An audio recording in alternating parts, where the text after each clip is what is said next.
Well, good afternoon, everybody. Welcome to the Service Without Excuses podcast. We are having take two here, the brand new episode. A little bit of a breakdown. My headphones and I don't know. The more money you spend, the more I think you throw it away. So it comes down to it. We have a very special guest on tonight and a very patient guest, Mr. Rob Anspach with the Rob versus series. Rob started in the carpet and tile cleaning business, similar to what we both have. Rob has since moved well past it, and well past it is definitely it. He's a celebrated author. He is. He won't like to say that, but he is. He's a great copywriter, great speaker, and an amazing storyteller. And if you've ever read his books, you know everything is around a story. And it's the most easily, like I started to write my book, my most recent book. And I was like, okay, they're not going to get that. They're never going to get that. No, just pointless. It doesn't make any sense. So I do think about it. And when I distributed the podcast I was talking about before, I started using Share, which is right behind me. You could see it in the distance. I put the little light up onto it. That's the first book that I remember getting from you, and I've gotten a bunch of them since then. And it was really great because it's really easy to process what he says and implement it and do it. It's not even like difficult. It's not even hard to do. Long story short, Rob, welcome to round two, my friend. Thank you. And you know, awesome. I don't write complicated. I don't even know what complicated is. I write from the heart, and it might not be grammatically correct, but you know, it attracts an audience. And you know, I try to make all my books so that you can get through them in about 45 minutes to an hour. And you know, the last couple books that I've wrote, the whole Rob versus series is all about, you know, I want to give people something to laugh about. You know, they can still learn a lesson. They can still learn how to improve their business or not get scammed. But you know, in today's day and age where everybody is so fearful about everything, give them something to laugh about. And you know, it all started because I was tired of getting those scam calls constantly on the phone. Hey, this is Visa MasterCard. We want to give you a low interest rate, or the auto warranty scammers that find you everywhere. I was just going to bring them up. I thought they were all gone until yesterday. And then it was some guy going, hello. Yes, this is Jim. We're calling you about your auto warranty that has expired. Dude, the auto warranty expired a long time ago. You don't even have it. You never had it. But they just, and now they're just doing it digitally because they know it's a complete waste of time to put an actual live individual on thing. But, you know, they do at some point. And my wife, God love her, she loves to play along with this. So she'll just keep going and get somebody on the phone and start sounding like some, you know, whatever she decides to do. It just decides to have fun with it. And I don't get it. I'm like, I just don't even want to deal with them. I got, you know, other things to deal with. And she's just like, you know, life's short. Let's have fun. And it is. I live in Lancaster County, so there's a lot of Amish here. So every time they call me about my auto warranty, I always say I have a 1997 Amish buggy, and they're like, what is it? And I have to repeat it several times. Gets great mileage, man. I mean, the oil change is unheard of. It's awesome. And, you know, all we want to do is waste their time because they have no idea. But the next book coming out, I mean, first it was Rob versus the scammers, then it was Rob versus the morons, where I took on lousy customer service, and then it was Rob versus humanity because, you know, we are all going through this pandemic, and the next one is Rob versus the entitled. Oh, because I'm so sick and tired of people's attitude towards, you know, they think they're king and country, and it's like, you know, we need to take you off your high horse here. That mindset's gonna. I mean, they eat their own, so they're gonna crush their own. I've learned this. You know, that this whole cancel culture or whatever they're talking about today. It's really is the definition of insanity. It's like they were waiting for how many years to finally get and do something, and all of a sudden they got their platform, and we gave them their platform, and here they are. And people are like, well, where did they come from? They were always here. They just hid somewhere deep down inside, and they decided one day, I'm going to come out because of this. So wherever it has to be, Rob, again, thank you so much for being here today. Rob has a multitude of things with his business, but I want to talk to Rob specifically about an area that I know he knows better than anybody, and that's trust. That is trust. You understand how trust is built between people. My big thing is, obviously, we both come from the service business. We both come from dealing with people day in and day out, going into homes, going in businesses 4 or 5 times a day. You get very good at communication skills. You have to. There's no way you're going to stay in business if you don't have good communication skills. You have to train if you have employees to make sure they have good communication skills. They can be the best carpet cleaner in the world, but if they don't talk to the customer correctly, then you're not going to do any jobs. They're going to say, wow, they're great on the phone, but the guys, man, they were just pricks, man. I don't know what it was. So they just didn't like them. So you have to make sure that, the communication is first and foremost in that business. You learned it a long time ago. I learned it a long time ago. So we know trust is a factor, but describe, if you will, what is a trust factor today? What are people looking at? Because you keep your head to the grind. You understand how people buy extremely well. Well, not to bring social media back into the mix, because some of us have a love-hate relationship with it. And I've written several books on it. In fact, you mentioned Share, and the very first chapter of Share was Share Your Story. And, when we come face to face, even in the service business with a new customer, they have no idea who we are, what we do.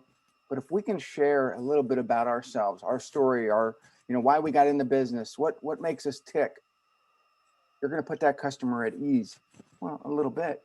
And if you can find some common bond when you walk into that home, they have, figurines, or they have collectibles, or they have, rifles, or whatever. If you can connect to them and say, hey, oh, I have that particular 30-06, that rifle, and it does this, the guy's going to instantly go, wow, and you're going to bond. Without that connection, it's kind of hard to build trust. Because, we are just service people coming into a home. And if we can't relate to that person, just even for 5 minutes, they're going to say, no, I don't trust him. Something about him. And so as we progress now, and we're sharing these stories to social media, because now everybody has a phone. Everybody is searching. They read your referrals. They go online, they go onto your social media page, they want to learn more about you. And if there's nothing there, they're going to go to the next person. If they can start going through some of the stuff that you post and say, wow, I can relate to that person. I can see he has a family, he has kids, he has this, he has problems just like me. I'm going to connect, and I'm going to feel I have some type of shareable moment there. I think about the first impression is a lasting impression. Mm-hmm. So if that first impression is weak, or is, just, you could be a great person. And here's a big trust factor. And this one, and I found it. You go into a house, most people that we deal with or have dealt with in the past have animals, especially dogs in particular. If the dog doesn't like you, you may have a problem on your hands, and you better try to fix it really, really quick, because dogs usually have a sense of things. I mean, there are dogs that don't like anybody, and usually they'll say, oh, he barks at everybody, she barks at everybody. It's not you, it's whatever the case is. But if that dog really doesn't trust you, I can assure you they're going to think the same thing. Yeah. So one of the things that I used to do in my cleaning business is, when I went in, the dogs were always curious. I would invite them into the truck. I would, hey, smell my equipment and all kinds of stuff. And just to let that dog know that I wasn't there to invade their space. Right. I had worked for a competitor long before I had started my own business. And, I think it was the third week I was there. And, the guy who trained me just said, just get in and get out. Don't socialize, don't talk. Well, the dog picked up on that very quickly, and it's a big German Shepherd, and all I kept getting was barked at, and I said, this isn't going to work. And I said, I got to do this my way. And I came back in, and I took my jacket off, let the dog smell it. And from that point on, it's like, okay, now I know how to get past this. Let's do this the right way. Absolutely. Absolutely. I think it is trust. Trust is just the key pivotal part when it comes to any relationship. Somebody doesn't trust you, they don't trust you. In a personal relationship, in a business relationship, it's pretty much the same. What would you say to somebody that's just, maybe they're getting going, they decided one day, especially in this past year, a lot of people have lost their jobs, unfortunately. May have been the worst thing, may have been the best thing for them. We don't know, it's to be determined as we go here. But let's say they decide to be an entrepreneur and they said, you know what, I want to start a carpet cleaning business. As we both know that industry, I want to start going out right now, but I don't know how to start. Obviously, the one platform they have, many platforms, I guess, at this point, that we did not have is this thing called the internet. Because when we were doing it originally, you had to put your money, and I had to explain this to people. We all get it if you're a little bit older, but if you don't, you won't. This book that would come to your door maybe made it inside your house. They threw it, maybe they put plastic on, maybe they didn't.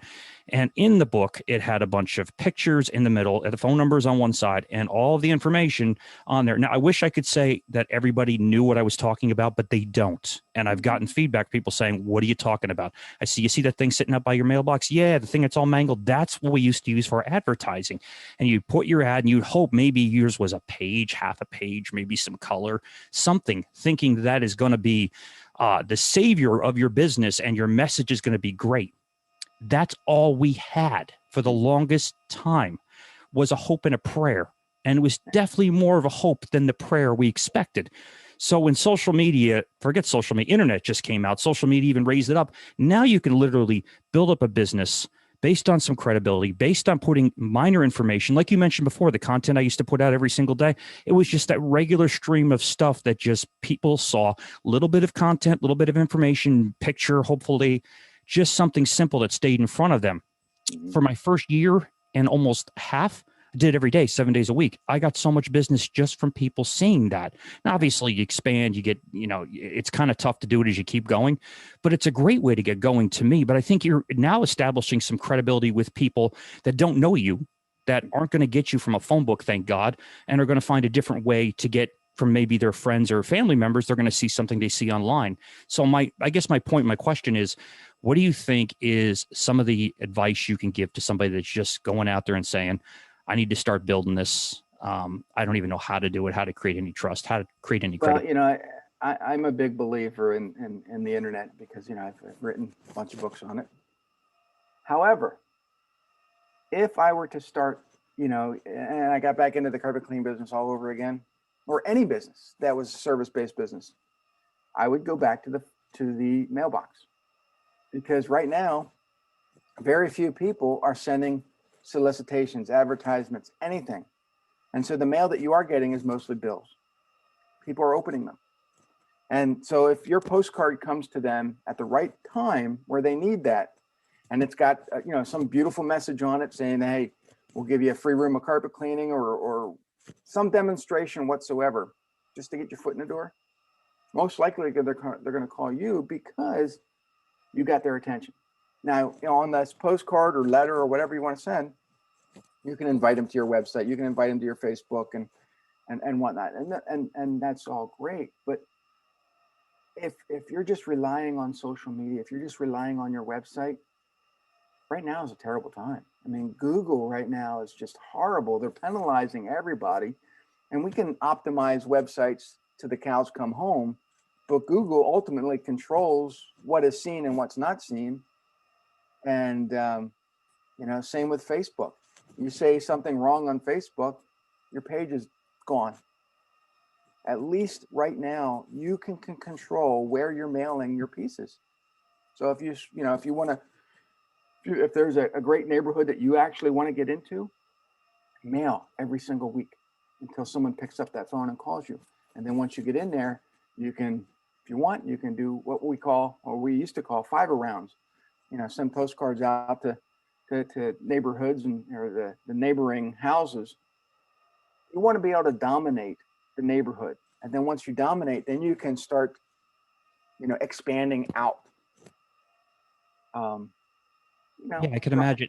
And being specific, I'm sure, with it, you don't want to send it the old story we've heard from Joe and from Dan about sending it to the wrong neighborhood because it was close to the shop. The neighborhood might be like, I live in a very nice neighborhood. I'm very, very fortunate, but you could live, your neighbor next to you could be a tough area at best to go and work in. And they're probably, forget about the area it's in, they're probably not going to hire you. So it might be convenient to work close to home. And there are very few places in the United States where you can work close to home because we are an urban society, suburban, I should say, society now. We're not an urban society anymore. I hope that comes back. I think it might, but we are more suburban. People are moving out. And so I think having your targeted areas to say, hey, we need to know who it is specific to who they are, what they have. You don't want to send it to an area where nobody's ever going to hire a professional in your thing unless, they have to. It's a plumber. It's, they need a plumbing repair. It's mandatory. It's not a nuisance. Most of the cleaning companies are a respected nuisance at best. Mm-hmm. And we're seen as that. And we're seen as, I got to get it done. Is it that time already? Is it that time already? I can't tell you how many times I've heard that, and you've probably heard that. And they're like, I got to get it done. I got to get it taken care of. I just went out and looked at a quote today of it, and I actually talk about building up trust too. I'm going this story. So this is a commercial contract we have, and she called me, and they have their own in-house system. Mm-hmm. Nice, actually, system. So I went and cleaned an apartment out. They do all the apartment changeovers and clean it. They don't call me. It's fine. It's a building, and I can't charge them what it's worth anyway, and I don't want to. But they do the move outs. Well, they had an odor in the carpet, and they couldn't get rid of it. So she finally said, "Can you come in, set up your truck? It is what it is. Charge me what you're going to charge me." I says, "Ma'am, we got a good relationship. Why don't you go on Amazon at this point in time? Because I'm being unhonest if I'm not telling you. Just go on Amazon, buy Odorcide, which is a great encapsulant. You've used it. I've used it. Put it on the carpet and get done with it." She goes, "Are you sure?" And I says, "Try it first. If it doesn't work, you only spent $10. You didn't buy whatever. Try it first." Calls me back yesterday. "Can you come over and relook at all the tile plus all the tile floors going up," which we both know is a more bigger profit center anyway. Mm-hmm. So now I'm doing the regular floor, which needs it, which we did last year, but now she's adding additional floors. Why do you think she's adding the extra floors? Because we built some trust that we're willing to push away a job that in the times like this, where it's tough, where it's unique, where people are struggling, I'm willing to say it's not in your best interest. Not in best interest for me to take the $150, $200 to clean the little room apartment that you've already cleaned. You've done a probably fine job on it. You just have an odor issue. Odor is not a cleaning issue most of the time.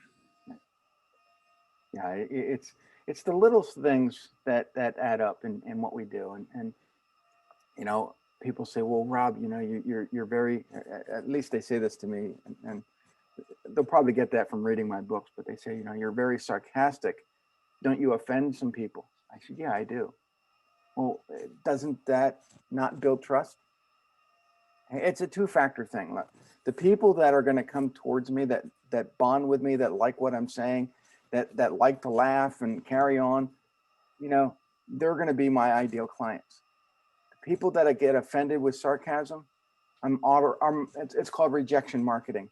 I'm rejecting them right away, and that way I don't have to deal with what I call PIDAs, pain in the asses. Can I say that? You could definitely say whatever you want. So the whole goal is to build trust with those who, see the value in what you deliver, and get rid of or reject the people who don't.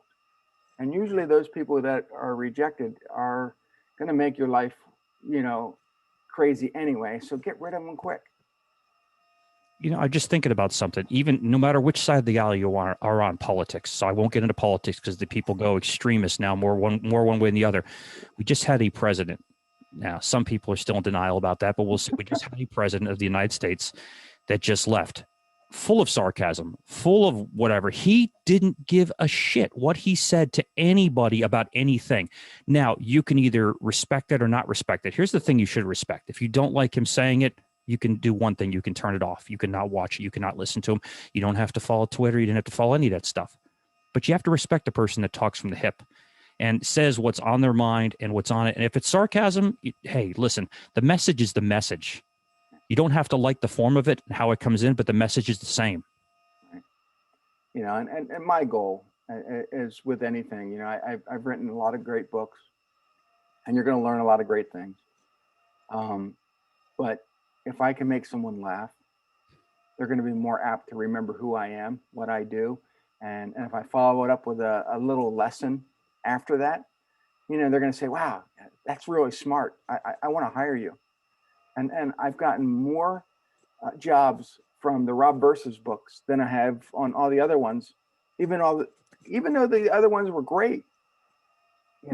Didn't matter. Just that little laughter that gives someone a smile. And I got people from Germany and Australia and Canada, and I love your books. And I'm like, and it's great because I've never gotten the feedback like I am now with all the other books. And I've helped a lot of great people with their books too. But I think the one book that I'm most proud of, though, is the one that you have on your shelf, and that's Lessons from the Dojo.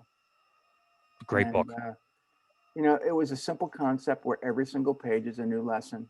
And, it gave people a way to kind of improve their life, their relationships, their business. And it was kind of one of those all-in-one books where I just got inspired by an idea that, I was sharing stuff out anyway. Why not, make those little quotes, longer, give people my point of view, and a lot of karate studios actually bought the book, and it was kind of ironic, but it did, I did get inspired because of my son going to karate, and I dedicated the book to his karate master. But it really isn't. It's a book for everybody, not just karate studios. Yeah, definitely. I mean, think about little hinges swing big doors. Mm-hmm. So little lessons teach a very valuable lesson. Right. You collective. I think I learned this from Brian Tracy years ago, and it was, you can't possibly learn everything you need to learn to be a brilliant business person in your lifetime. You have to borrow information from others. If you didn't have any information, if it wasn't now, and you had to read everything in a book, it would take you a lifetime to learn what maybe somebody at 25 can learn today, because the information is so abound. It's out there. People can learn from it. People can grow from it. So stories are crucial. And yes, I think right now with everything going on, yes, people need to laugh. It's, you gotta relax as much as you possibly can. You can't let the stress of this. It's a horrific situation, but like anything, out of any terrible incident in history, something positive comes out of it, and we'll come out of this. And having a great story that you can remember. Think about the most successful books of all time. Storytelling, simple, small, Chicken Soup for the Soul, and they weren't even their stories. They were collected stories from other people putting it together. Actually, I think I just boxed them all up. I had the whole collection, because between what I had and my father-in-law had, the whole collection of story, Teacher's Soul and everything, all stories, all connections with people, little hinges swing big doors. Oh yeah. And each one of us is a micro library of knowledge, and with our own shared experiences. I mean, what I do is unique, what you do is unique, but collectively we come together, and we can conquer the world with what we know, and but people don't want to share, and I think that's the saddest thing. It is, and I do have some hope into it. My wife is on TikTok. I want to say TikTok or something else. Maybe it's TikTok. I think it is, or it's whatever the Chinese can move. TikTok. Yes, they want to take down because the Chinese got whatever that happened to be. But she watches videos endlessly and just laughs.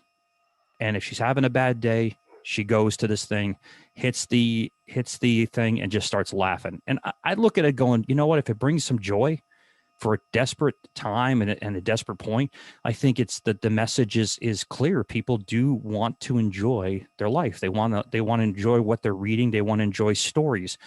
They want to, that helps fuel their personal relationships, their business relationships. I know we got a little off on that one. No, but I do want to add two more things. Yes, please.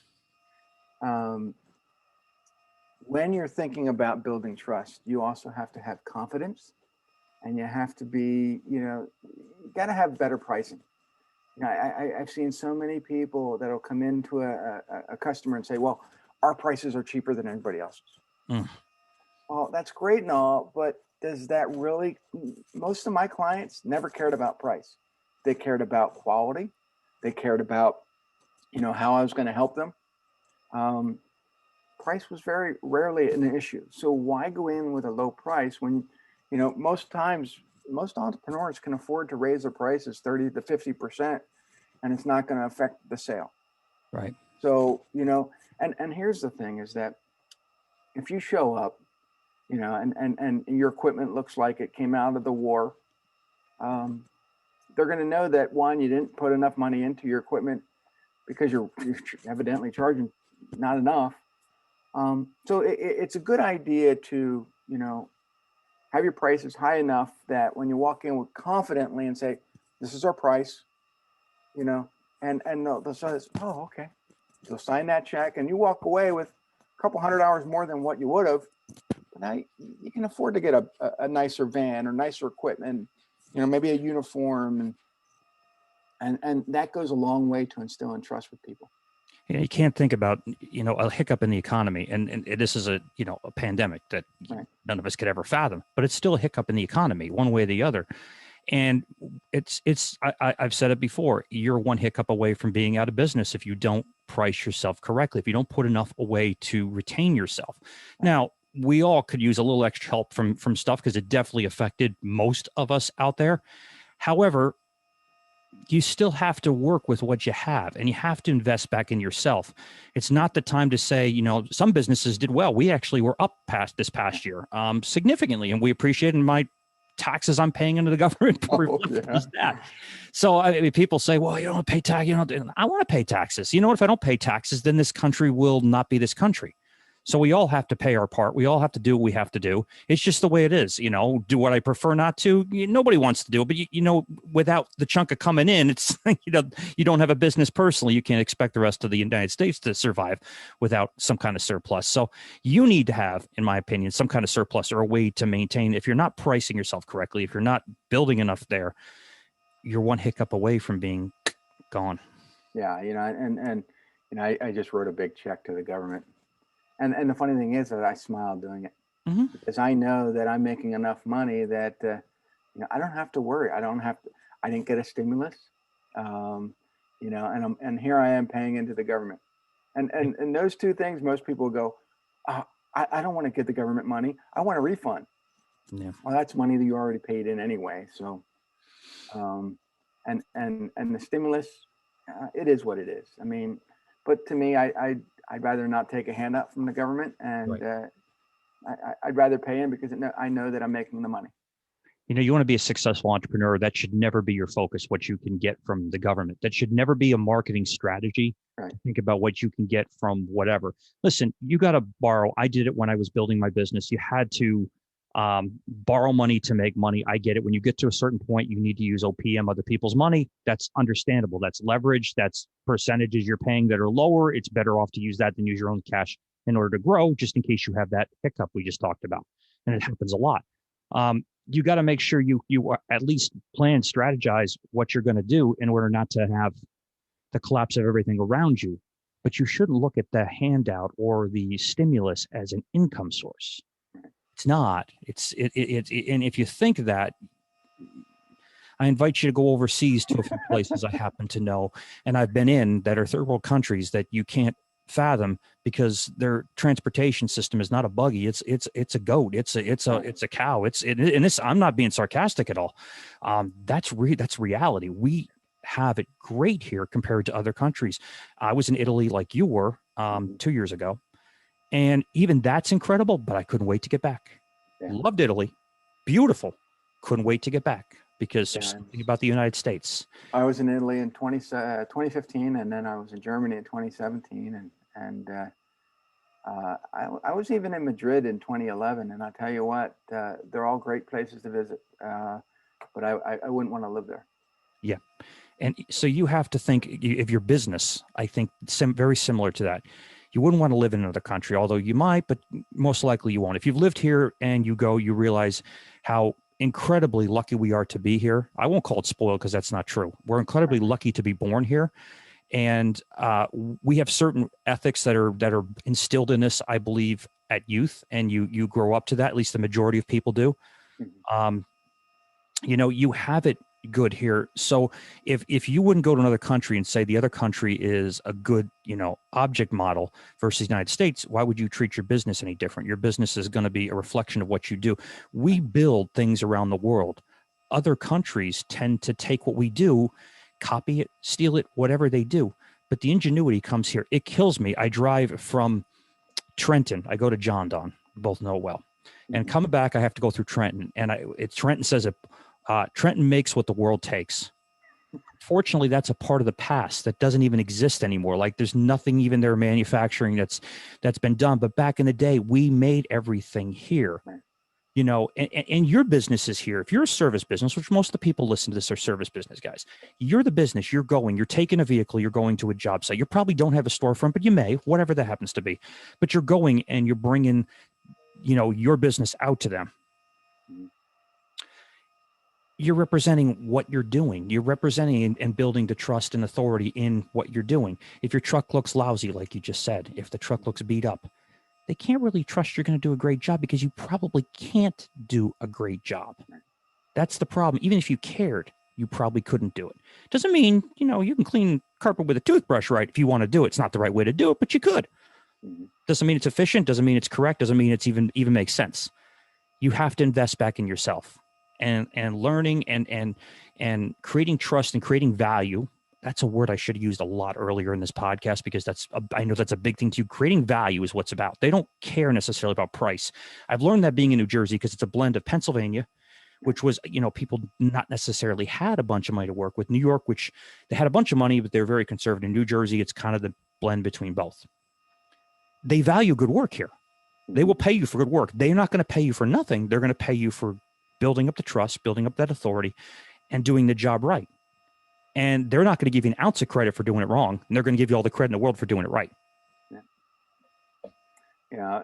And getting those referrals. When a person's happy with what you're doing, a written testimonial is great. A written testimonial with a picture is better. A video testimonial is even, that just takes the cake. So, but no, I've seen so many carpet cleaning websites. I've seen a lot of service-based websites that don't use testimonials at all. Or, you go to their Google My Business profile and there's no testimonials. The whole biggest thing that you can do to boost your business is referral marketing.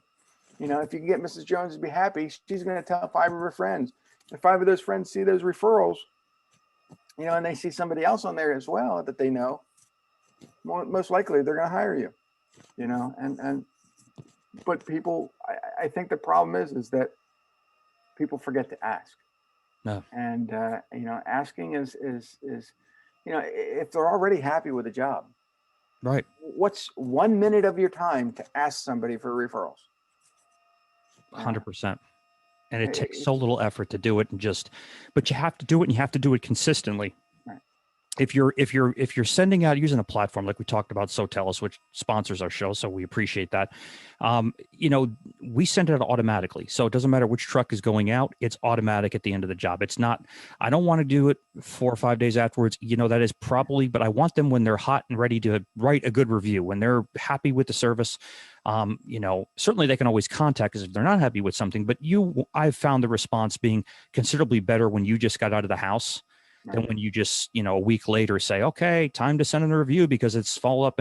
And some people run from this. And if you're running from this, look in the damn mirror. I mean, if you're running from collecting reviews, you're doing something wrong. You should be running to it because that's the way business is built. Your reputation is built on this today.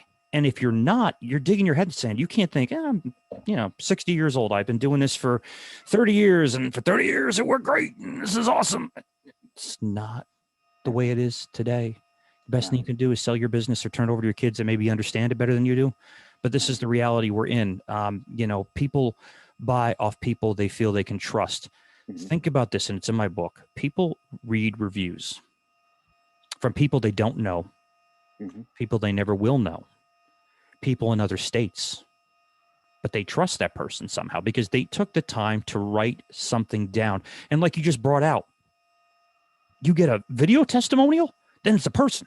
Literally a person just telling the story saying, I liked them. They were great. And they did a job more than fair, but blah, blah, blah, whatever it is. Yeah. They were happy with the result. Yeah. But, in those referrals though, or those testimonials, make sure that you're using the person's first name and last name, because I've seen a lot of websites where they'll just say AB. Well, who's AB? I don't know an AB, or they'll say, Mary J. Oh, who the heck's that? There could be like 1,000 Mary J's in this town. So for credibility and to boost your authority, use the person's full name. Yeah. They're not going to, people say, well, I don't want my customers getting called. They're not going to call. I could go through this all day long. I've given hundreds of reviews to people. I've never gotten a single phone call. You won't. You know why? Because they made their opinion the second they read it. Yeah. And if they liked what you wrote, they're taking it and saying, I trust them. They can't be, I mean, again, we just get it over and over and over again, and people call continuously. We're in our slower season, but we're still busy enough, busier than I expected to be. But they're consistent. I saw your reviews. Can't wait to have you. Price is not something we necessarily talk about. No, we have a pricing structure. We have things in place to do that, but it's not the first point of discussion. When people call and say, I need a price, we both know the way that's going. So it's believe in yourself, believe in what you can do. Rob, I don't want to hear all day because we could probably go on and on about this. Please give some advice that we probably haven't talked about, or something you want to cover on this recording, because you've given out incredible insight. There's no other way to say it.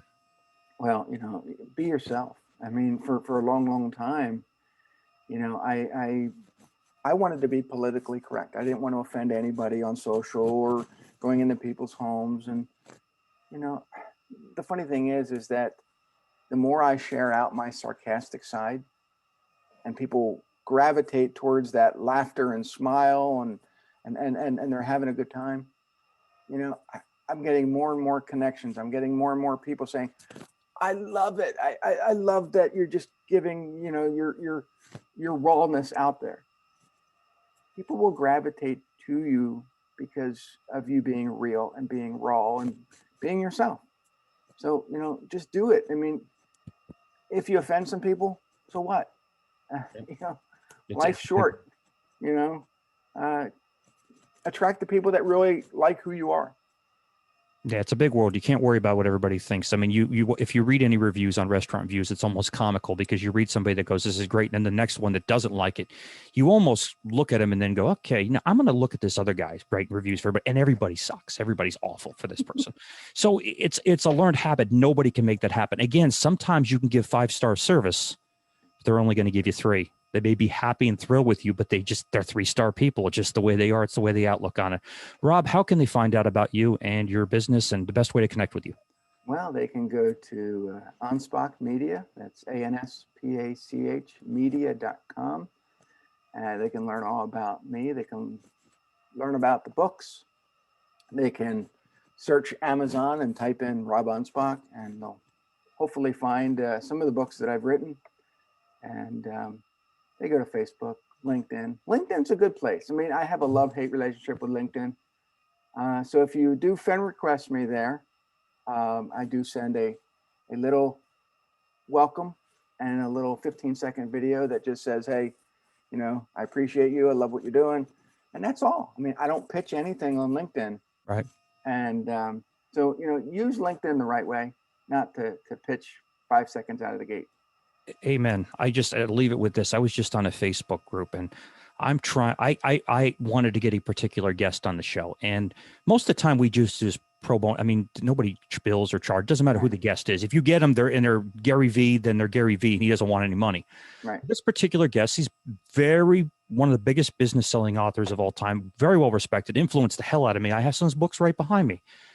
And when I contact him to say, I know this gentleman, he's an older gentleman, again, hasn't been, I haven't seen him very much. Is he interested in doing, it doesn't mean he doesn't have to build his brand anymore. He's already done that. But, is it possibly to do a 20-minute or so podcast? I'm not asking for even 30 minutes, just a little recording. Don't even have to do it video. We can do it audio. And they politely got back to me and said, thank you very much for the kind words. Brian's rates are $3,000. And I'm not going to say I've just said to do it, but $3,000 for 30 minutes, $6,000 for 60 minutes. I'm like, that's tough. Yeah. I went, okay, I understand his perspective because he's at whatever, but it's the information should be out there. This is information to share. Again, I understand he probably doesn't need, any more promotion, because he really doesn't. He's built his own life around that, but creating an environment that people can listen to, people can learn from, people can get advice from, seeing you on your YouTube channels. Your interviews are a consistent part of my watching basis, because the 30-minute, entrepreneur. Oh, that's what's the name of the YouTube channel? I'm going to say. Well, you can go to, you can find it right on my website. It's called eHeroes. And I interview what I call eclectic, unique entrepreneurs. And, some of them are not well known. Some of them are. Mm-hmm. And the reason I interview them is because everybody that runs a business runs it their way. Right. And I want to explore their superpower. And so they're between 25 minutes and 40 minutes. And I've done almost 150 of them. They're And so incredible, man. There's you so can go many in there and just binge listen, for hours and hours and hours until you get sick of me. But there are some incredible people out there, and some of them have only started their business. They haven't been in business long, and some of them have been in business for many years. And so it's not the age of the person or the age of the company; it's what they have to offer. Yeah, and there's I get some of the best content from your stuff from people I've never heard of. Yeah. Because the story is so remarkable. You really, the old saying, can't judge a book by its cover. You can look at the person, never have an idea they came from this or they did this before. And, I have a guest coming up that was a CIA spy who's like the guy, the deep cover that gone for 20 years, doesn't exist. Nobody knows who he is. Brilliant guy, PhD, but this guy was in the wind. You didn't even know who he was. You would never know his backstory unless you start reading his books and get, more into it now. But he's got incredible history. Well, probably never heard of the guy for the most part, right. But amazing. You want anybody listening, if you guys want to be a better entrepreneur, pick up the mic, get the Zoom or your phone, right, and just start interviewing people. Yep. You will learn more in a half hour than you would, picking up a book or going to, whatever. But you're going to start to learn from all these people, and you can take all these great nuggets of information and make your business even better and better and better. And with every new interview, whether you're listening to me or Rob or and just have fun with your interviews. Amen. We don't have an agenda. I never prepare. I might go on their website for 2 minutes and say, okay, yeah. But I just have a fun conversation, just like what we're doing now. And, when you can start to relax and just, have a fun conversations where it's just two people and you act like you've been friends for 20 years, those are the best, interviews ever. 100%. Because you absorb it so much better than just, you have a list of questions and then the other guy going, oh yeah. Mm-hmm, right. Never prepare. No, and it is if you do an interview, one thing I learned early on when I first started doing this, don't let somebody talk straight for 15, 20 minutes without saying something, because it now takes a podcast to a lecture, and you want to have people turn off as quick as possible. I have literally researched it, done their thing. I can go through Buzzsprout and find out when people clicked off, and it's pretty easy to find out. And it's the second somebody just kept going, unless that story was that overwhelming, and it's happened. Mason Tomeno was one of them. Mason could talk. You'd give 3 hours, and you're not going to stop listening to him. He's just that kind of guy. He's a great storyteller. But unless you're that guy, they're not going to listen, because then it becomes a lecture. It's not fun, like you just. Right. And you're going to make mistakes. Oh, I make mistakes on every single interview. Starting this out, there was a mistake. Yep. Who cares? Just roll with it. I should have just let it go, but every interview then becomes so unique. And people will say, well, Rob, there's a mistake in your book, or there's a mistake in your podcast. Perfect. I don't care. Did you learn something from it? Well, yeah. Well, then that's all I care about. I don't worry about the grammar players. But I paid $20 for that book, and there was a mistake in it. Do you want another one? Yeah. I'll send you another one, but that one's going to have a mistake in it too.